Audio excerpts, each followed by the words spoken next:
नमस्कार. मी दशावतारी स्त्री कलाकार कुमार यश जळवी. माझं गाव कुडाळ. कविलकाटे गावचा सुपुत्र मी. कुडाळ गाव माझं. आणि या दशावतार क्षेत्रात मला 8 वर्ष झाली. प्रथमतः सातपाटेकर दशावतार नाट्य मंडळ या बाल दशावतार नाट्य मंडळाची सुरुवात झाली. त्यानंतर जसा म्हणजे शिक्षणाच्या वेळी जसा श्री गणेशा करतात तसा श्री गणेशा आणि दशावताराची जी मुख्य बाराखडी जी म्हणतात ती ह्याच सिद्धेश्वर दशावतार नाट्य मंडळ कसंही दोडामात या मंडळामध्ये शिकलो. आणि त्यानंतर 1 वर्ष खानोलकर दशावतार नाट्य मंडळ आणि त्यानंतर दुसरं वर्ष म्हणजे स्वतः मला बावी कळिंगण प्रस्तुत कलेश्वर दशावतार नाट्य मंडळ नेहरू या मंडळातलं मी पदार्पण करून मी माझी कला भूषवली. आणि आता पुन्हा मी सिद्धेश्वर दशावतार नाट्य मंडळ दोडामात या माझ्या मूळ आधीच्या कंपनीमध्ये. मला सांग यश, तुला आता किती वर्ष झाली काम करतोय? मला 8 वर्ष झाली आहे दशावतार क्षेत्रात व्यावसायिक दृष्ट्या. आणि तुमचं शिक्षण कितीपर्यंत झालंय? माझं शिक्षण मी बीकॉम आहे. बीकॉम पर्यंत माझं शिक्षण झालंय. मला सांगा, आता तुमची सध्याची ओळख म्हणजे जो दशावतार चित्रपट आला आहे त्याच्यामुळे तुला सगळं गोव्याच्या बाहेरचे लोक पण खूपच चांगली ओळख झाली आहे, तुम्हाला प्रसिद्धी पण मिळाली. याच्याबद्दल दशावतार आणि फिल्म याच्याबद्दल तुम्हाला काय वाटतं?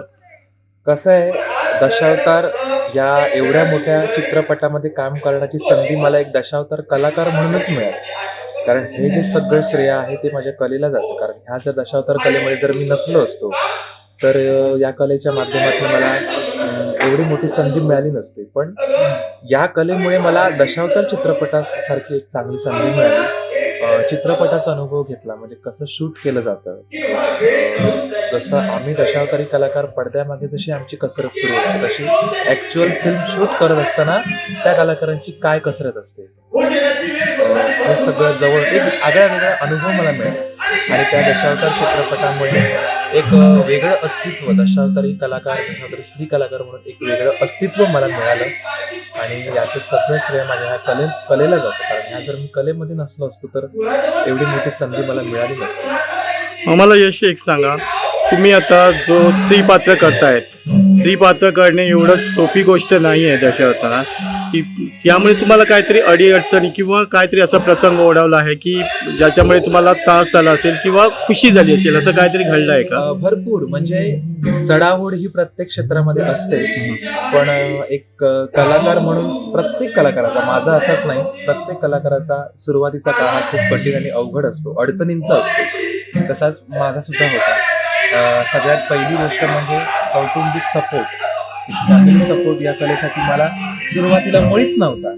कारण माझ्या आईबाबांचं असं म्हणणं होतं की तू एक चांगला शिकलायस, शिक्षण चांगलं घेतोयस, मग त्या दृष्टीनं काहीतरी नोकरी धंदा कर, नोकरीच्या दृष्टीनं काहीतरी वाटचाल कर. पण म्हणतात ना, म्हणजे कला ही उपजत असते आणि जसा मार्ग मिळत असतो तशी कला ही आपापलं वलय हे घेतेच. त्याच्यामुळे कोणी किती जरी रोखण्याचा प्रयत्न केला तरी पण जे आपल्या नशिबात आहे ते आपण टाळू शकत नाही. आणि तसंच त्यानंतर या दशावतार क्षेत्रात मी अशा रीतीनं आलो. कौटुंबिक सपोर्ट मला सुरुवातीला नव्हता, पण आज या दशावतार कलेमुळे आज कुटुंबाचा एवढा सपोर्ट आहे की खरंच बरं वाटतं. म्हणजे माझ्या आई वडिलांचे विचार बदलण्याची ताकद सुद्धा माझ्या या कलेमध्ये आहे. एवढ्या या कलेचं सामर्थ्य. मला एक सांग यश, या दशावतारात स्क्रिप्ट नसते या नाटकाला, डायरेक्टर नसतो, मेकअपमॅन नसतो, स्वतःचं काम सगळं स्वतः करावं असतं, संवाद आपण स्वतःच शोधावे लागतात. हे कसं काय जमतं तुम्हाला? म्हणजे प्रत्येक वेळी वेगळं काहीतरी नाटक करावं लागतं. हे म्हणजे दशावतार कलेचं हेच एक मोठं वैशिष्ट्य आहे की कुठच्याही प्रकारची संहिता म्हणजे स्क्रिप्ट नसते. नॉन स्क्रिप्टेड ही कला आहे. म्हणजे कुठच्याही प्रकारचं असं लेखन केलेलं नाही जे तुम्ही घ्याल, अवांतर वाचन करून ते पाठ कराल आणि त्यानंतर ते रंगमंचावर सादर कराल, असं नसतं. एक नाटक सुरू होण्याच्या एक तासभरा अगोदर तुम्हाला आपल्याला आज काय नाटक करायचं आहे याची थोडक्यात पार्श्वभूमी सांगितली जाते. प्रत्येकाच्या भूमिका प्रत्येक कलाकाराला वाटून दिल्या जातात. स्त्री कलाकाराला त्या स्त्री भूमिका, नारद करणारा असेल तो त्याचं ते पात्र, राजपात्र करणारा, एखादा विनोदी भूमिका करणारा असेल किंवा खलनायकाची भूमिका करणारा, प्रत्येकाला आपापली पात्र त्या भूमिकेला साजेल शोधेल अशी प्रत्येक कलाकाराला ते वाटून दिलं जातं. आणि कलाकारांना फक्त एवढंच लक्षात ठेवायचं आहे की रंगमंचावर गेल्यानंतर माझ्या भूमिकेचा प्रसंग काय आहे आणि त्या अनुषंगाने मला तिथे जाऊन काय बोलायचं आहे ऑन स्टेज.